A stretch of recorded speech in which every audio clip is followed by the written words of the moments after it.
Hey, I'm Father Roderick, and today I want to explain why I am an evil priest, a very evil priest, according to some, and why I think they actually might be right about that.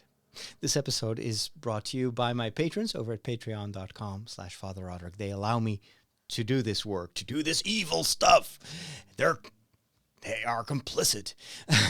If you want to join them and be also part of that creative community that gives me feedback and that I can ask questions to, and they guide me and kind of represent all of my listeners and viewers, then just take a look over at patreon.com/Father Roderick.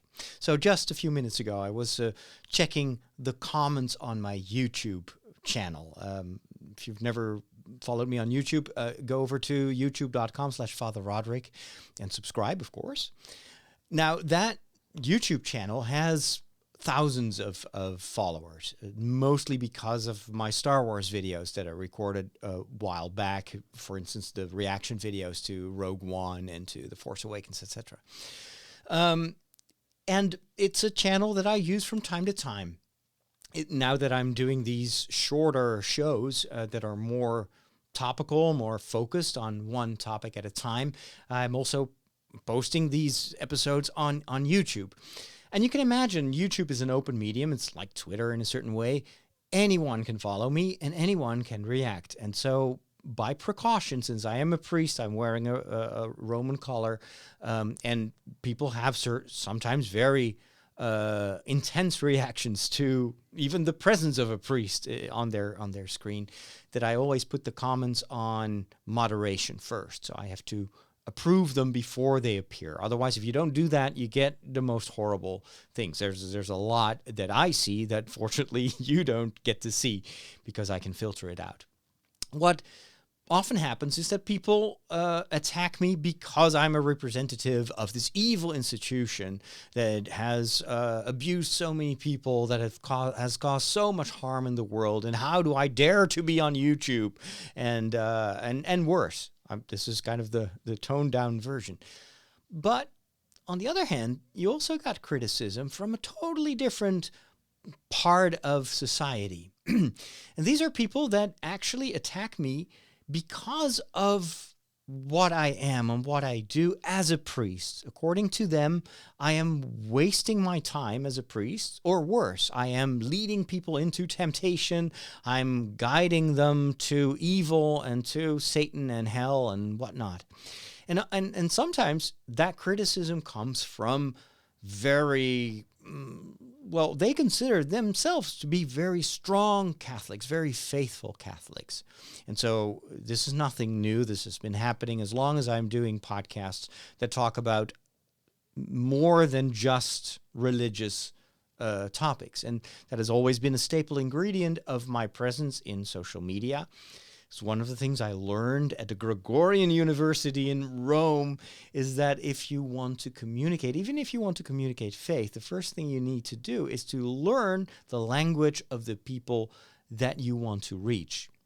And if you only want to reach very pious, good Catholics, then by all means, speak a Catholic language. But if you want to reach out to people that are not familiar with the traditions of the church and the language of the church, first, try to acquire their language, try to find out what they're interested in, and build bridges between their world and your world. That has always been the reason that I've been talking about Star Wars, about video games, about Harry Potter. I've done shows, podcasts for years about topics like that, always trying to build a bridge. And sometimes that works. That's easier to do than other times. To build a bridge between the world of, let's say, movies or games and the world of thousands of years of tradition in the church. And judging from a lot of the reactions of the people that follow me, that is something that they welcome and that helps them. It helps parents to talk with their kids about faith. And instead of what usually is a problem for parents is that their kids cannot relate anymore to the language of priests and bishops. And I know that my method is only one way to approach and to reach out. And there are many other ways. You can also do direct evangelization and only talk about God and the need for conversion, etc. But I think my method is valid and has brought about a lot of fruit, including conversion, including people that got baptized. And I've been doing this for as long as I've been a priest. And so that's my thing. However, for a number of people, most of the time also people that don't know me or people that think they know me, this is extremely offensive. And I'm a priest that is talking about Harry Potter. It's a cult. It's leading people to hell. It is.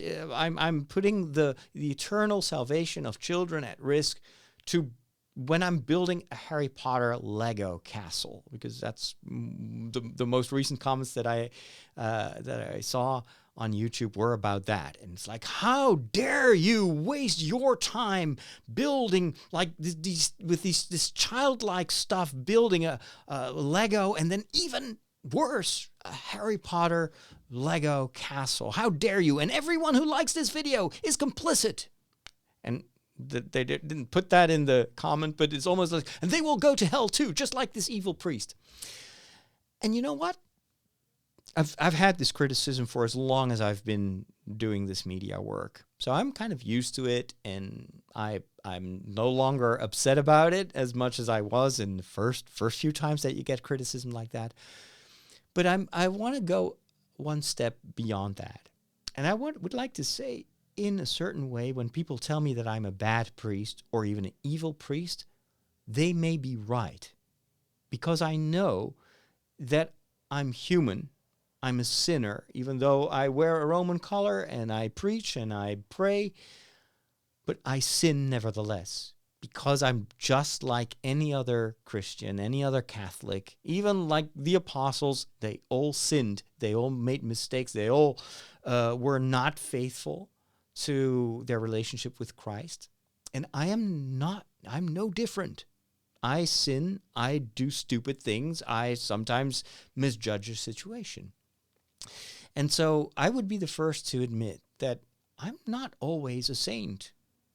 Actually, I'm not a saint at all.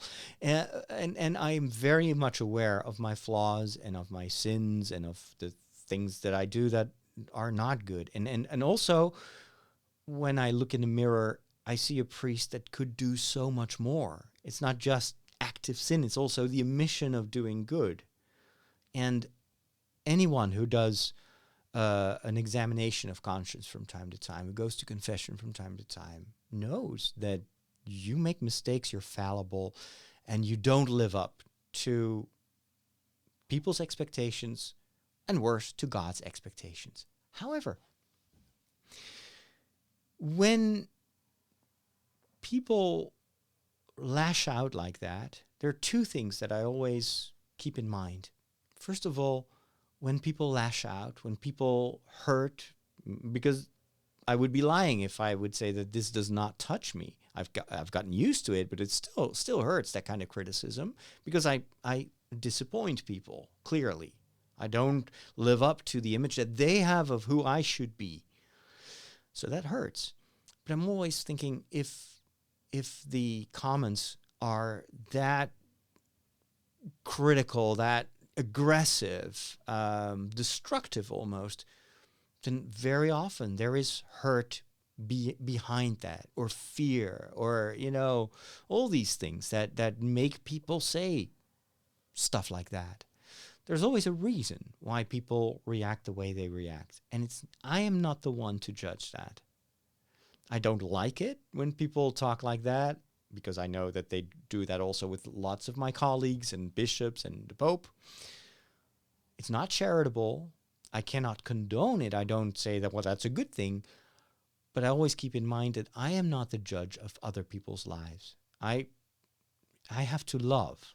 When someone hates me, Christ himself asks me to love that person, because if I only love the people that love me back, what good is that? Pagans can do that. So as a priest, as a Christian, I'm called to love when people hurt me. That's the first thing. And the second thing is, I always try to be humble enough to admit that, yes, I am not always a good priest. And if I would react, which I don't always do, react back or send someone an answer or like comment upon their comments. Usually that makes it worse because, well, it's hard to convince people of what they think. That's not the reason that they post something or comment. They don't want to be convinced of something else.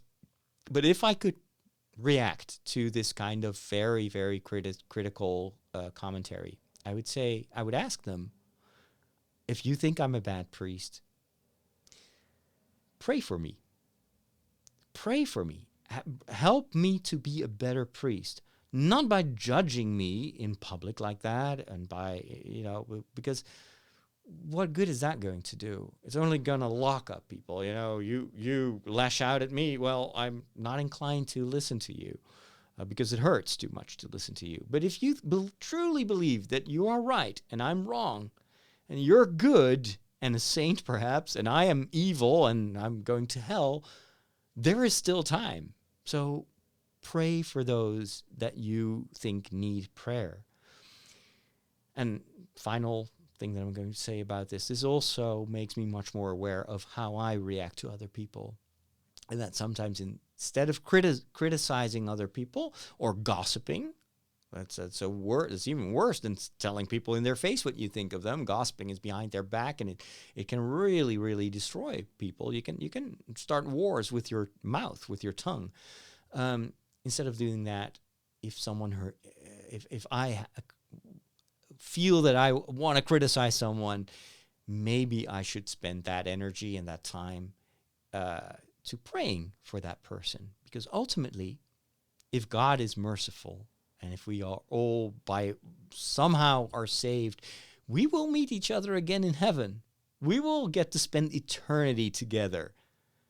And so we'll have to get along because we're stuck with each other up there in heaven.